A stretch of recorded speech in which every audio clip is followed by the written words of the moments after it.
তরমুজ খেতে গেছে সাদা চাইতে 10 লাখ টাকা দিবি না তরমুজ দিতে পারবি না। অনেক লোকজন যাই আমার বাইরে মারছে, অনেক যদি বাসার মানুষজন যদি না ধরতে তাহলে আরে মারিয়ে ফেলাই। আওয়ামী লীগ বসার মেয়ের নেতৃত্বে এই আওয়ামী লীগ বসার মেয়ের নেতৃত্বে এবং আফজাল আলাদারের পোলা আফজাল আলাদারের নেতৃত্বে এবং আফজাল আলাদার পোলাপানের নেতৃত্বে মিন্টু ডাক্তারের নেতৃত্বে 1 নম্বরের বিরোধীর নেতৃত্বে এই আওয়ামী লীগ যত আছে সব আওয়ামী লীগ এই নেতৃত্বে এই লোক বাসায় তরমুজ খেতে গেছে সাদা চাইতে 10 লাখ টাকা দিবি না তরমুজ দিতে পারবি না। এই জন্য এই অপরাধে আমার ভাই বাসায় বয়ে রয়েছে।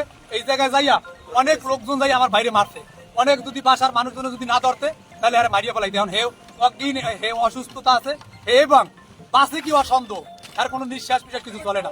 এই পর্যন্ত আমার কথা শেষ। আমার বাইরে এখন আমার চিকিৎসার জন্য যাইতে হইবে, তার কোনো ই চলে না।